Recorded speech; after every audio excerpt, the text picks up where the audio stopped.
Sahabat, cara budidaya atau ternak ikan nila dengan memanfaatkan lahan sekitar rumah yang sempit membutuhkan kreativitas Anda dalam menerapkannya, sehingga jika dapat dilakukan dengan baik, maka bisa menjadi peluang usaha yang cukup menguntungkan. Namun, sebelum kita ke topik utama, jangan lupa untuk selalu subscribe, like, share, dan aktifkan tombol loncengnya agar kalian dapat mengetahui informasi terbaru dari kita. Potensi budidaya ikan nila sangat menjanjikan untuk diterjuni. Selain nilai gizi serta beragam manfaatnya untuk konsumsi, ikan nila juga memiliki poin penting di sektor ekonomi sebagai peluang usaha ternak yang sangat menjanjikan. Bagi Anda yang ingin budidaya ikan nila, namun tidak memiliki lahan lebih, kami akan memberikan informasi mengenai budidaya ikan nila di lahan sempit di sekitar rumah Anda. Simak terus video kita berikut ini ya. Untuk dapat memulai budidaya ikan nila di area sekitar rumah yang sempit, maka salah satu pilihannya adalah dengan menerapkan kolam terpal. Kenapa kolam terpal? Ya, karena dengan menggunakan terpal, Anda tidak perlu mempersiapkan lahan yang terlalu luas. Selain itu, juga tidak perlu menggali tanah terlalu dalam. Kelebihan lainnya dengan memakai terpal, Anda tidak perlu terlalu sering memasok air ke kolam tersebut selama tidak ada indikator bocor. Jadi, secara garis besar, menerapkan kolam terpal akan lebih hemat modal yang harus Anda keluarkan. 1. Mempersiapkan kolam terpal. Pertama-tama yang harus Anda lakukan adalah mempersiapkan kolam. Kolam harus dibuat dengan kedalaman kurang lebih 50-75 cm agar memberikan ruang yang cukup untuk ikan nila berkembang biak dengan sempurna. Jika kedalaman kolam sudah mencapai 50 cm, maka Anda harus memadatkan dasar kolam dan di pinggir kolam dibuat tanggul dan diperkuat dengan batu bata atau batako. Dasar kolam juga bisa diberi batu bata agar dasar menjadi rata dan keras. Setelah itu, diberi sekam yang merata dan barulah terpal bisa dipasang. Setelah terpal terpasang, pastikan terpal terkunci dengan baik di pinggir kolam. Untuk memastikan agar ujung-ujung terpal terkunci, beri batako atau batu bata di atas pinggiran terpal, agar terpal tidak mudah berubah kedudukannya bentuk yang bisa menyebabkan kebocoran air. Setelah semua terpasang dengan baik, isi kolam dengan air. Hal ini juga sekalian untuk memeriksa apakah ada yang bocor atau tidak setelah diisi air. Lalu kolam dikeringkan lagi untuk tahap persiapan berikutnya. 2. Penebaran bibit ikan nila serta perawatannya. Berikutnya adalah mempersiapkan bibit atau pembenihan sesuai dengan kapasitas kolam yang telah dibuat. Benih ikan nila bisa dibeli dari toko benih ikan atau dari dinas perikanan. Benih yang bagus berukuran 5-10 cm dan pilih benih yang sehat dengan cara melihat keaktifan mereka bergerak.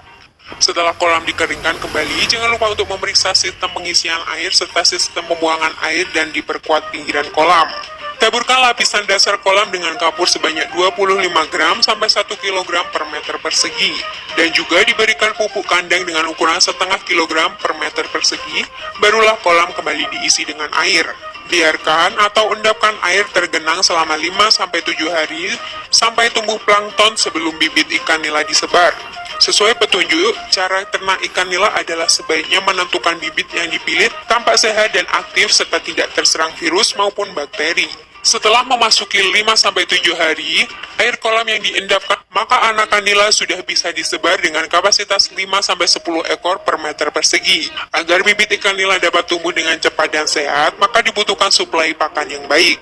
Pakan nila yang baik biasanya adalah pelet ikan dengan komposisi protein 20-30%, lemak 70%, dan karbohidrat 70%, serta daun-daunan. Cukup mudah bukan sahabat? Yang paling penting Anda rajin memberi makan setiap hari, jangan sampai terlewatkan. Dan ikan nila bisa dipanen setelah masa 6 bulan. Apabila Anda ingin mencari atau membuat indukan sendiri, maka pilihlah dari beberapa ikan nila jantan dan betina yang sehat, kemudian pisahkan ke dalam kolam khusus pembiakan. 3. Penyakit yang sering menyerang ikan nila dan cara penanganannya. Untuk keberlangsungan usaha budidaya ikan nila Anda, maka sebaiknya juga mampu mengatasi atau mengantisipasi segala ancaman yang bisa datang kapan saja. Di antaranya, ikan nila stres. Hal ini seringkali diakibatkan oleh air kolam yang tidak pernah diganti, sehingga mengakibatkan stres, dan cara penanganinya ialah dengan mengganti air secara berkala atau membuat sirkulasi yang baik. Kurang nafsu makan. Cenderung disebabkan karena kurangnya pemberian vitamin pada ikan yang menyebabkan ikan kurang nafsu makan.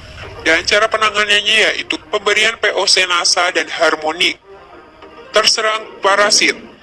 Hal ini karena zat asam yang terlalu berlebihan pada air sehingga menyebabkan ikan rentan terserang penyakit. Kemudian cara penanganannya ialah dengan memisahkan ikan yang terserang penyakit pada kolam lain. Melakukan tindakan pencegahan terjadinya serangan penyakit pada ikan nila jauh lebih baik daripada mengobati.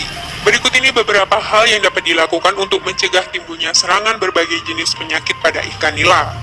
Pembersihan dan pengeringan dasar kolam setiap selesai panen, penggunaan bibit ikan yang sehat dan bebas penyakit, menghindari penebaran bibit ikan terlalu padat, menggunakan sistem pengairan secara paralel untuk mencegah penularan dan penyebaran penyakit, memelihara ikan nila dengan baik dan benar, pakan diberikan dalam jumlah yang cukup dan tidak berlebihan. Sisa-sisa pakan akan mengendap di dasar kolam dan menimbulkan pencemaran bau busuk pada ikan kolam. Hal ini dapat memicu pertumbuhan jamur dan organisme parasit penyebab penyakit pada ikan nila.